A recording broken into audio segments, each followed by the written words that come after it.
Heard. God save the Commonwealth of Massachusetts. Court is now open. You may proceed.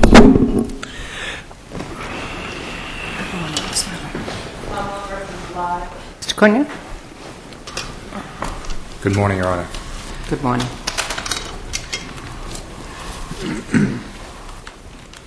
Good morning, ladies and gentlemen of the Supreme Judicial Court, Justices of the Supreme Judicial Court. I'm here on behalf of Jeffrey Bly.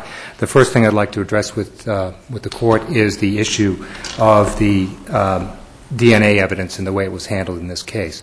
I'd suggest, as we have in our brief, that the procedures used to produce the most damaging DNA evidence in this case did not comply with the standards that this Court has laid down, particularly in the Vausac case. That is, not whether DNA itself is reliable, but whether or not the procedure used in this case was, in fact, not reliable.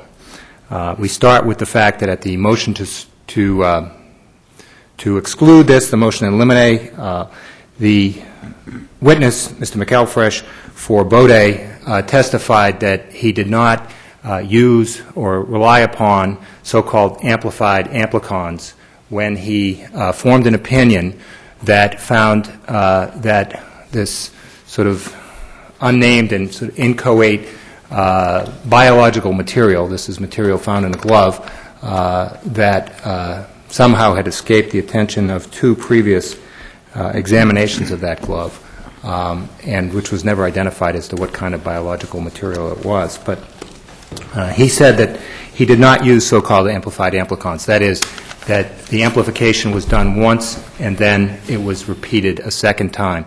This is a procedure that at the time Mr. McElfresh himself said was not reliable because in the double amplification of the DNA from the biological evidence also amplifies problems of contamination and also can alter the DNA in a way that makes it unreliable. But I thought the basis of the expert's opinion, at least as presented by the Commonwealth, was a test done in December, which didn't involve the amplification of the DNA. Well, Judge, as we've laid out in our reply brief, the testimony that Dr. McElfresh gave at trial did not identify the source. On direct examination, he did not say that he was relying upon the December examinations. But counsel knew that he was. Hadn't that all been sorted out in a pretrial set of proceedings? Well, I suggest not, Judge, because he changed his testimony. Counsel could not rely upon what was said in the pretrial procedure because he said one thing there and he said another thing at trial. Well, what do you mean he said another thing at trial? Well, he said below that he did not rely upon the amplified amplicons, and at trial he said that he did. Well, no, he didn't. Did he really say he did? Or well, he said that it was examination where he was questioned about subsequent testing, and he said that it was consistent with the prior testing. I think, Judge, he was cross-examination. He was cross-examined about the January test, but on direct examination he also said that he relied on the so-called star cell information. The star cell information came from the January test. There was no star cell information from December. So even in his direct examination, he was relying upon the January tests, albeit without stating which tests he was relying upon. I thought you were complaining about the testing of the blood on the sweatshirt. You're complaining just about the glove? Well, I think, Judge, that the problem extends across the testing. The both of them? Yes, Judge. Yeah. If I meant to imply otherwise, okay. Please.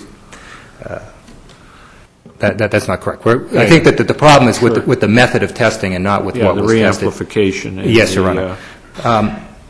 So the notion that the Commonwealth proposes in its opposition that somehow this was brought out on cross-examination, I'd suggest it misses the point.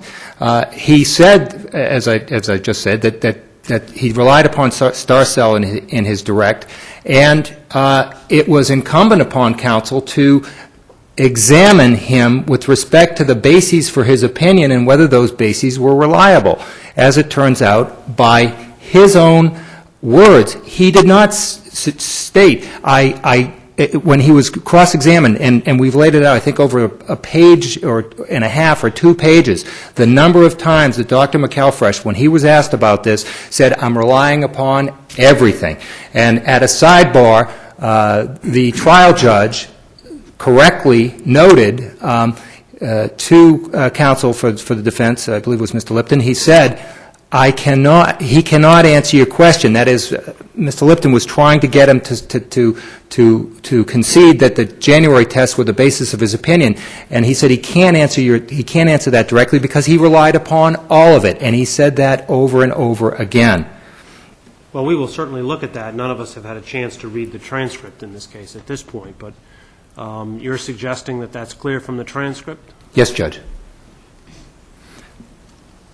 I'm also suggesting that there were several other errors with the DNA evidence, including the fact that there were contaminated blanks. Now, I think the contaminated blanks, again, were with respect to the January tests. Now, the contaminated blanks are of import because the contamination that was contained in the blank, it was at the same allele that was later identified as belonging to Mr. Bly. So it's not just that there was a contamination that somehow was irrelevant because it had nothing to do with Mr. Bly's profile.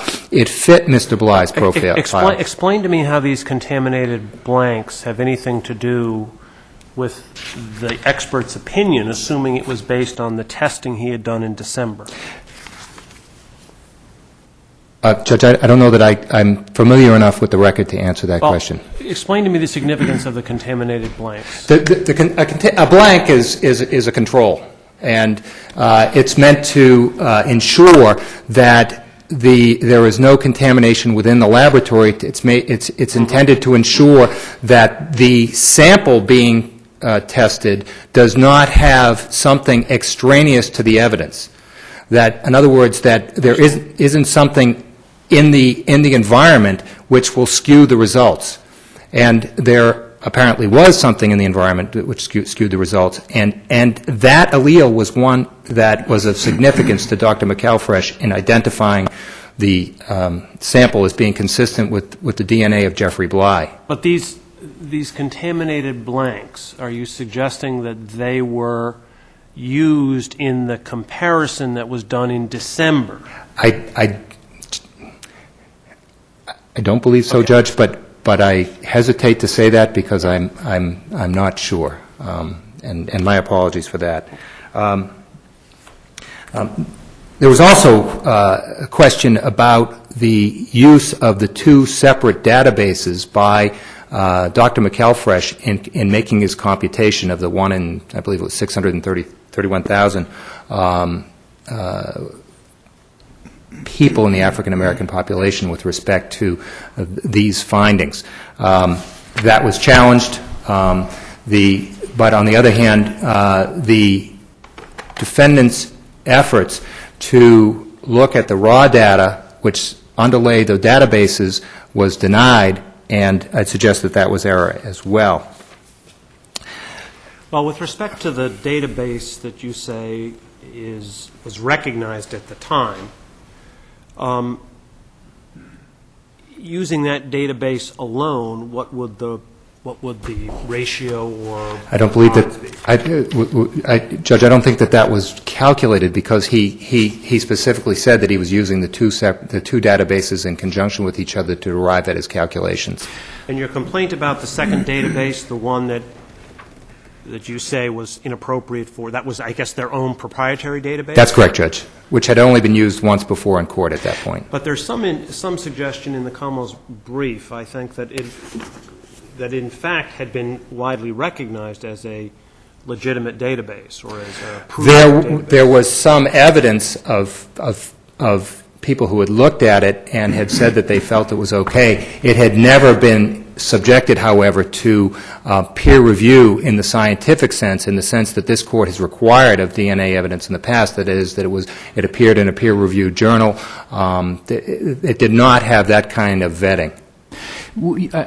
I thought I read that you were, or that the database records that you were trying to obtain related to an opinion that would have given a statistical result of 1 in 1.4 billion as being the odds. No, Judge. As I understand the record, what happened is that in the December tests, there was some question about the December tests, and that was because there were no results reported at 3 of the 8 alleles on which they expected results. But and that's why I'm sorry, Judge. Go ahead. And that's why, and it was based upon those tests that the 1 in 631,000 figure was based. Now that is clear. The December results were the results that produced the 1 in 631,000. But the database that you're talking about, that you had originally sought all this extra information about, went to the opinion that it was 1 in 1.4 billion. No, Judge. It's for both. What happened is that apparently, if we can look at the record and draw a reasonable inference, since there were no results at 3 locations, at 3 allele locations, that's when in January Bode amplified the amplicons, and after amplifying the amplicons, and that's also at the very least when there was a contamination in the blank. After that amplification, the double amplification, there were results at the 3 alleles for which there had been no result in December. Based upon that result, there was a recalculation, and that's the figure that the 1 in, I can't remember. That never came into evidence. That never came into evidence. So how were you hurt by it? Because the database was used to calculate the 1 in 631,000 as well, which, as the record shows, was vastly greater than anything else that had been found by any of the other labs. I think it was 1 in 483 or something, 480 or something like that was the figure that had been reached by, I don't know if it was by CBR or whether it was by the FBI. Certainly that there was this effort that we don't like your result, let's do it again, let's do it again, let's do it again. And I suggest, frankly, that kind of approach here was one of the reasons why throughout this case you have examples time and time again where there was I don't know how else to put it, but there was at every turn and with respect to each matter in contention, we suggest that Bly's efforts to get a fair trial were thwarted, and that goes to the 33E argument. And I don't jump to the 33E argument at this point out of any sense that the other issues we've raised are not independently strong and sufficient to provide Mr. Bly a fair trial. But I would point this Court in particular to our reply brief where we talk about the 33E factors. And I don't know what to say except to say that as you look at this time and time again, at every turn, Bly was thwarted. And the examples are in our brief. They aren't necessarily all brought under the rubric of 33E, since we refer back to things. But they include the fact that recorded statement of Anthony Houston which had been recorded years earlier, wasn't given until trial. The identification of Woodsum, which I'd like to address independently, and the failure to allow, even after that testimony was allowed into evidence, the failure to allow an expert on identification. The failure to produce Janet Brown's medical records, the introduction of not just of the fact that Mr. Bly was being prosecuted on the carjacking case by Mr. McLaughlin, but the details of it, extending not only to the details of the crime as alleged by Dana Alston, but also to the fact that there was an allegation that Mr. Bly... But Chris, the details of the crime would about which presumably Mr. Bly would have known, would have gone to his motive for wanting to kill Mr. McLaughlin. If he knew that there was such a strong case against him, the motive would have been very strong. Well, Judge, I can see that. On the other hand, there has to be a reasoned balancing of factors here. And with respect to that, that is what was allowed in was extremely prejudicial, those facts, and it extended even to the fact that Bly allegedly was talking about killing one of his friends because that friend had failed to kill Dana Alston. Now, that has nothing to do with the strength of the case against him. That is an extraneous allegation, but it is extremely damaging to Mr. Bly. But doesn't it go to the strength of his own sense of purpose? Isn't it relevant on that point? Judge, I just see it as going to clearly just to a bad act that has nothing to do with this case. The fact that he was being prosecuted absolutely goes to this case. I understand that. I don't think that there's any contention that anyone would make that it does not go to that case. But how far out do you allow that to go? And I'd suggest that the extent to which that was allowed in this case was simply improper. Can I ask you a question about the expert testimony that was excluded? Yes, Your Honor. Particularly as this is expert testimony on the question of both identification and I assume also cross-racial identification. Yes, Your Honor.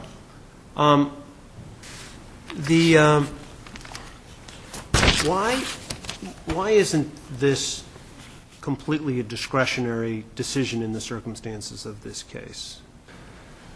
I mean, I assume we review that on an abuse of discretion basis. Yes, Judge. If this is upheld as a proper exercise of discretion, then there is no abuse of discretion.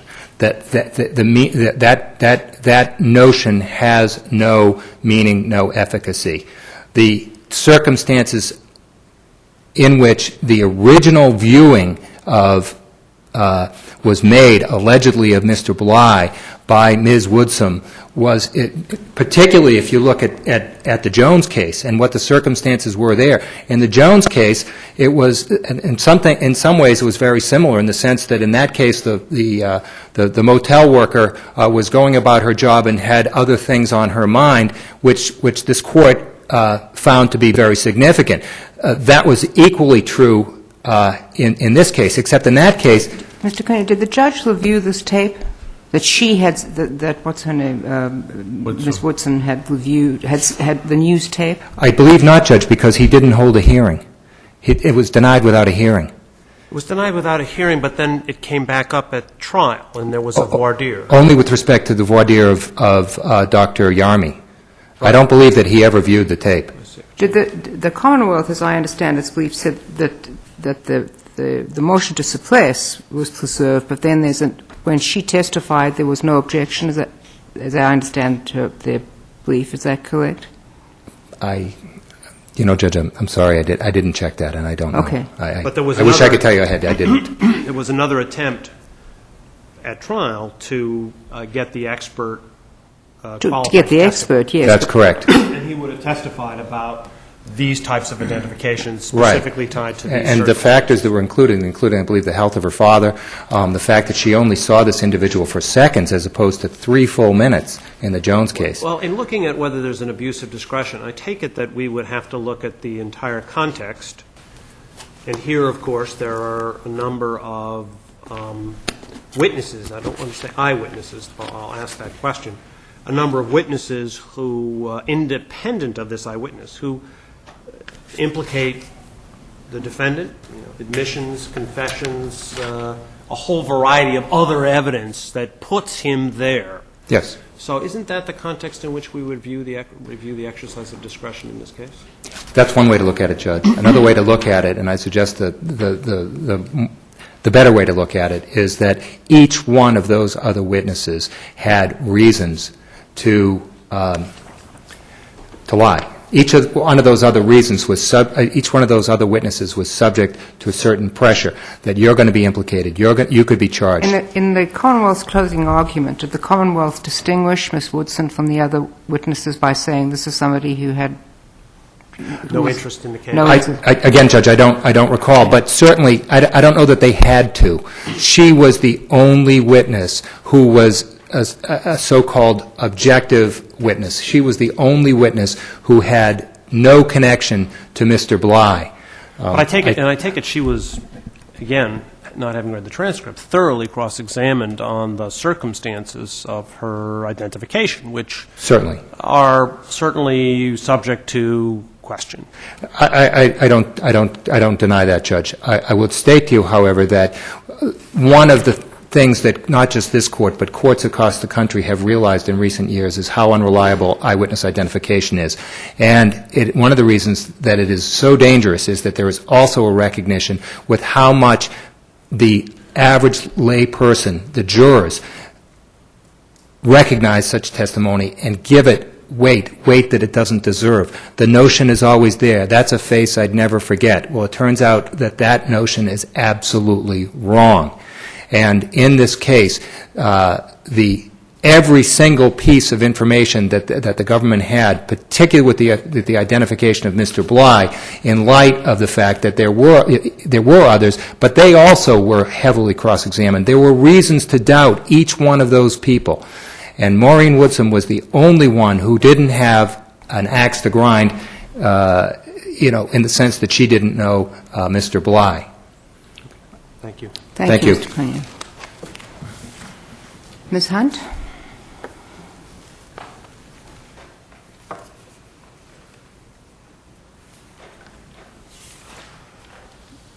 Madam Chief Justice, may it please the Court, Pamela Hunt, Assistant Attorney General. I represent the Commonwealth in this case.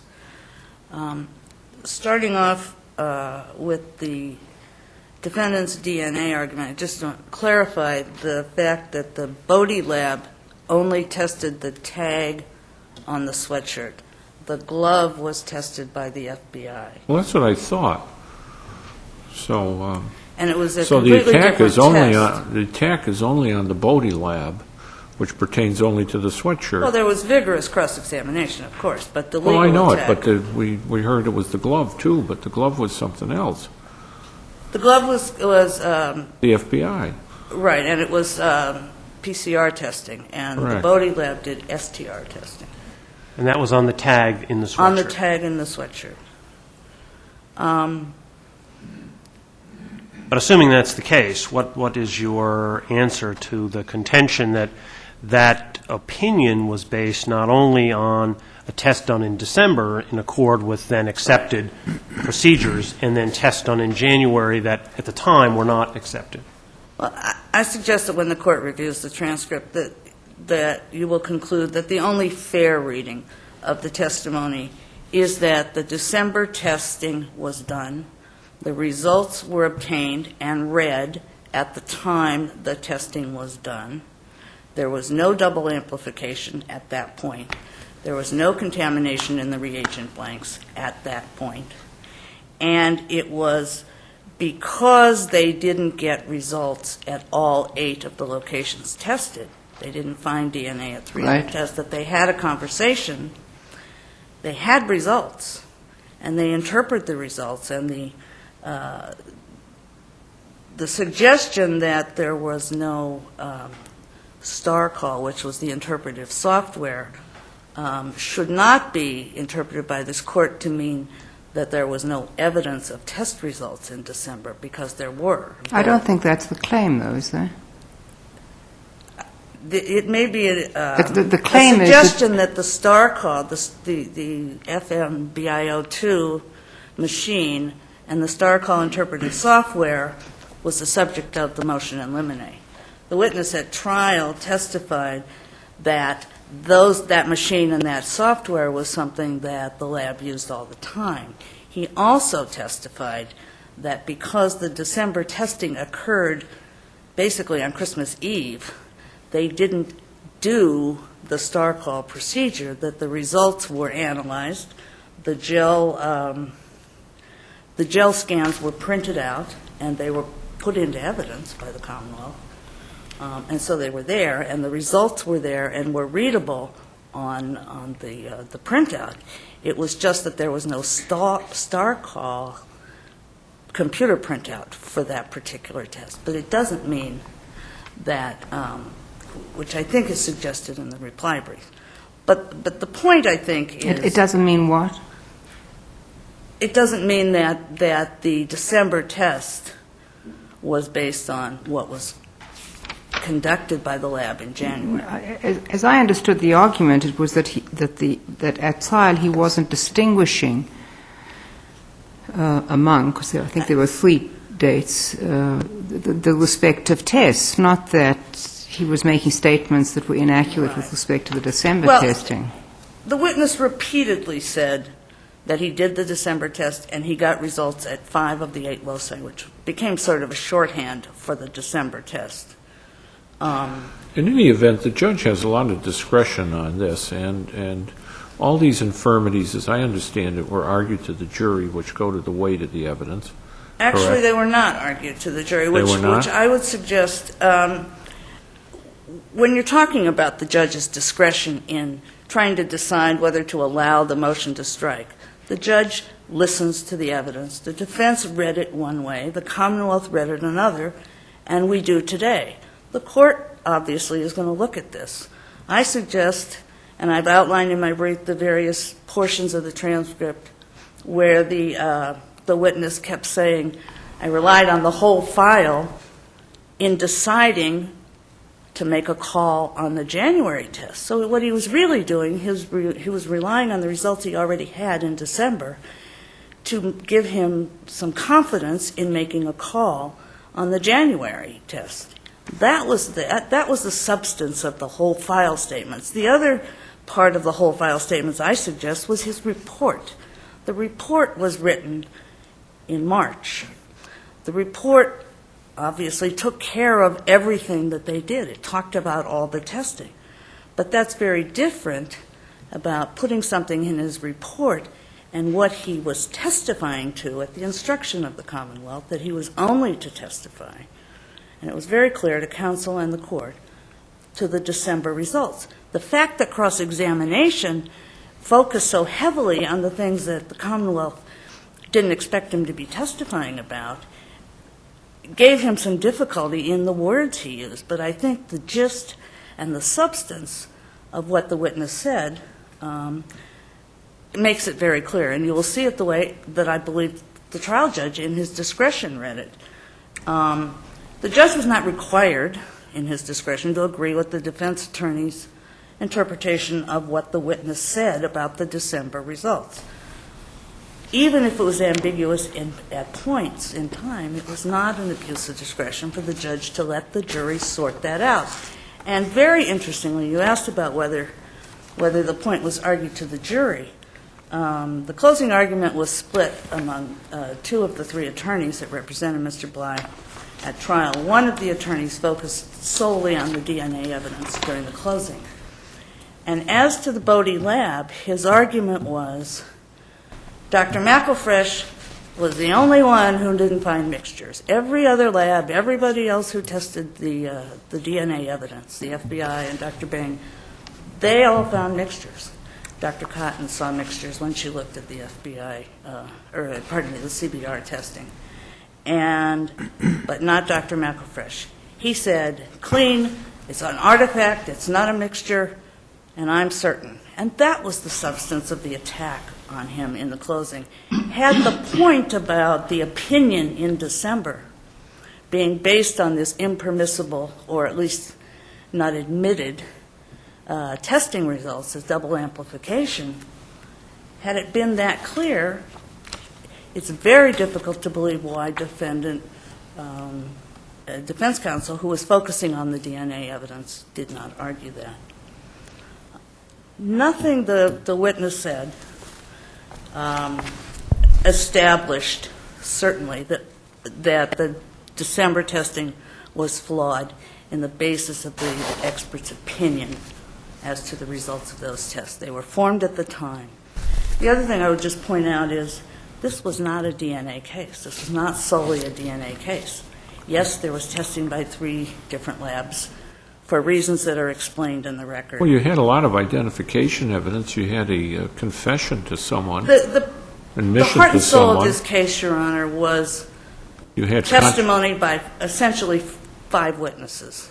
The 2 women who lived in the neighborhood and who had known Mr. Bly all their lives, and the 3 young associates who came forward and testified as to the fact, one of them, that Mr. Bly had him follow Paul McLaughlin to the train station. The second one, who put the defendant at that train station, who followed him and Mr. Gittins to the station. And that was an identification by someone who knew him. He That's put the him same at one this- we're talking about who had, yeah. Mario T. Yes.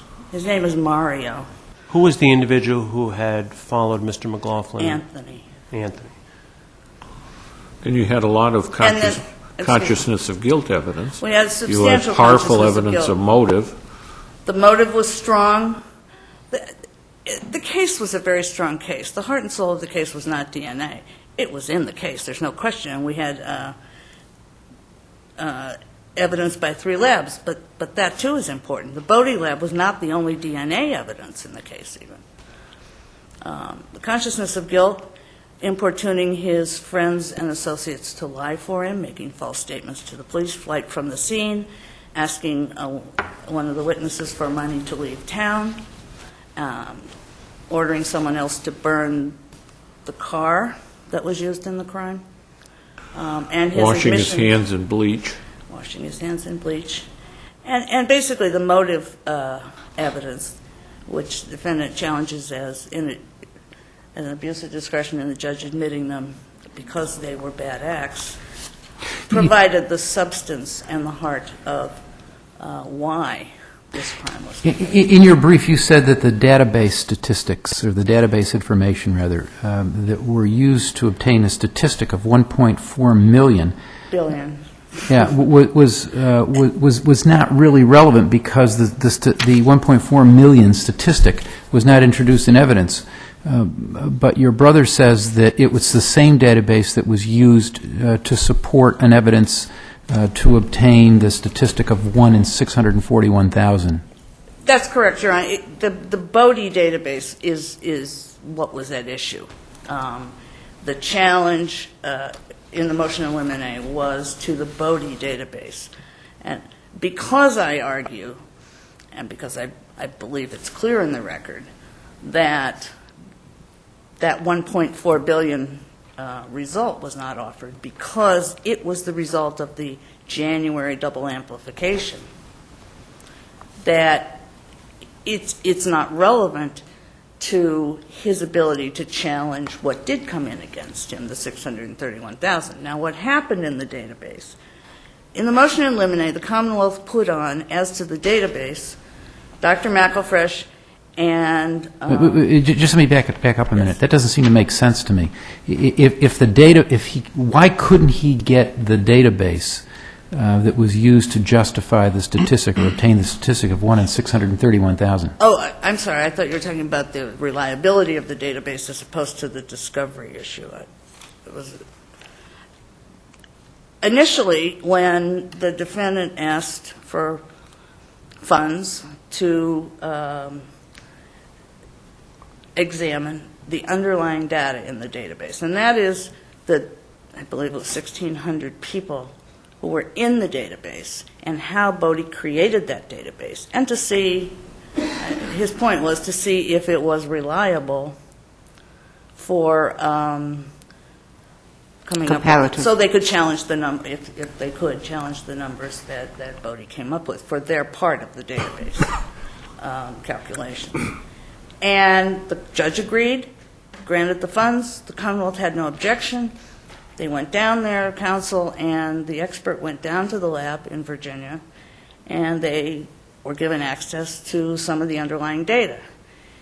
it turned out that everyone found out later, that the Bodie lab said, I mean, apart from the proprietary interest, which was minor, the Bodie lab said, for us to gather this information and compile it, take it off our computers, take it out of our files, for each one of the people in the database, the lab did 3 or 4 or 5 different confirmatory tests. So there was a lot of information, a lot of the original gel scans, as well as all the computer printouts. The lab estimated that it would take several months and cost approximately $250,000. They came back to the judge, and the judge says, I'm not authorizing that kind of money. And I'm not authorizing it because, 1, it's a lot of money. 2, you've already got access to some of it, and you can do something with that, if you will, on cross. And in fact, from the portion that the defendant was able to view, he said his expert found what he thought were some problems with that database. And he could have developed that through his expert at trial, but didn't.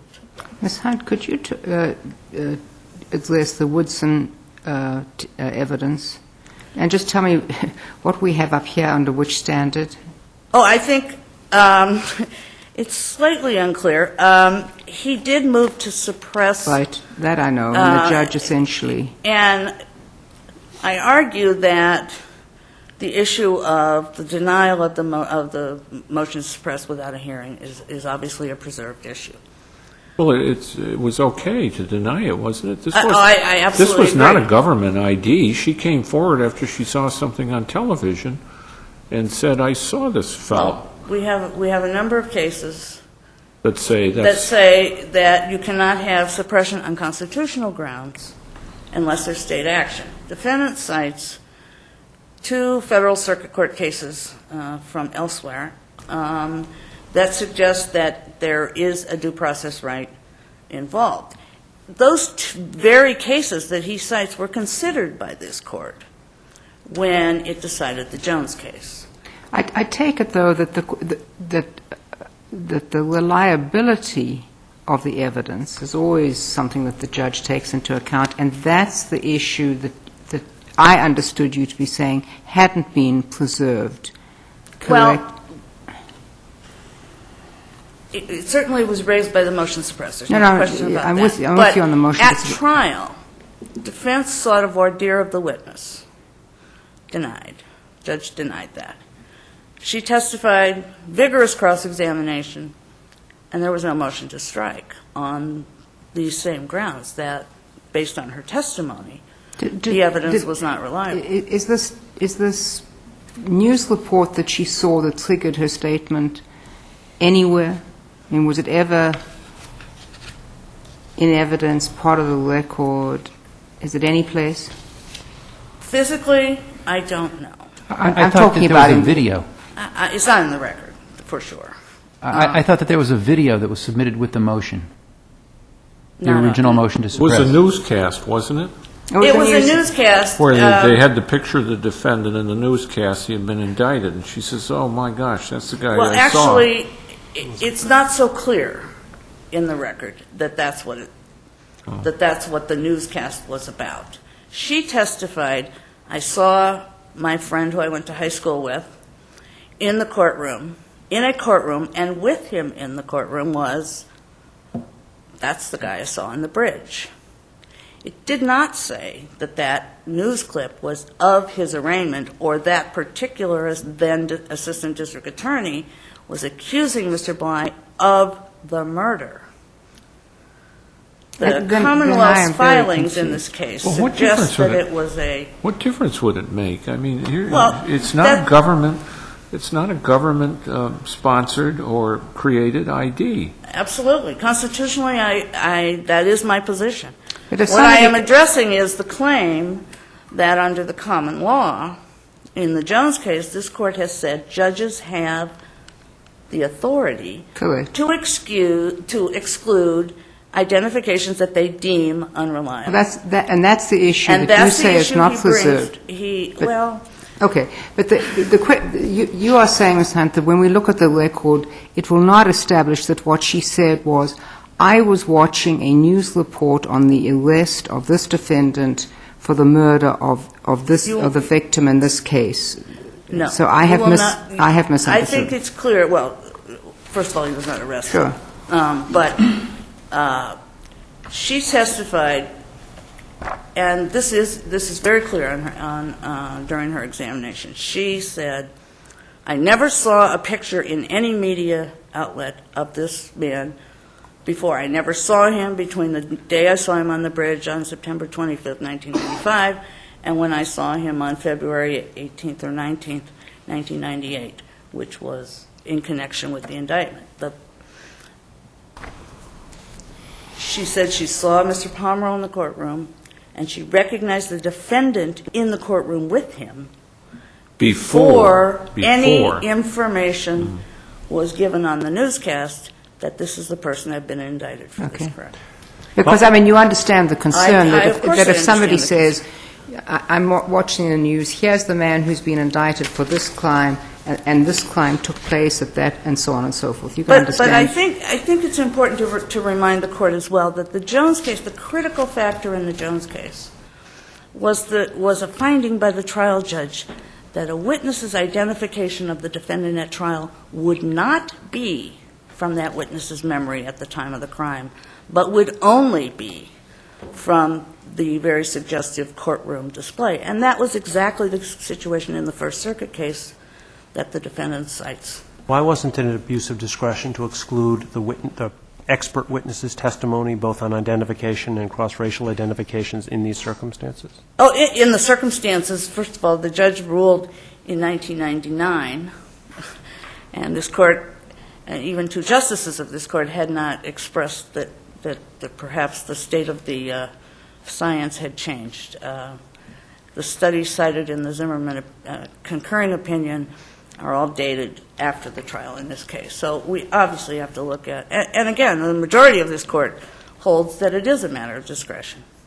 What happened is... Well, it may be a matter of discretion. The question of whether it's an abuse of discretion. Whether it was abused. In this case, I suggest it was not abused because, first of all, the Santoli case, the most important factor in deciding whether there may be abuse of discretion in those rare circumstances, this Court has said, is if the identification is the sole, or practically, the sole evidence of the defendant's guilt. That is not true here. This witness never saw him commit the crime. She put him in the area. She was not an eyewitness to the crime. There were other witnesses who described clothing the culprit wore, although they didn't identify him, as being exactly the same clothing that she described. So her identification was corroborated, not to mention the strong corroboration and the strong evidence in this case. Ms. Hunt, could I ask you a completely unrelated question? We get everything. The tape recording of the original statement that the defendant made when he first accompanied the police. It's an exhibit, and it's in the Superior Court. Fine. It was transcribed for grand jury. And I take it that's an audio tape, not a... It is. Okay, thank you. It is, but I spoke to the clerk, and it will be coming up with the exhibit. Good. Thank you, Ms. Hunt.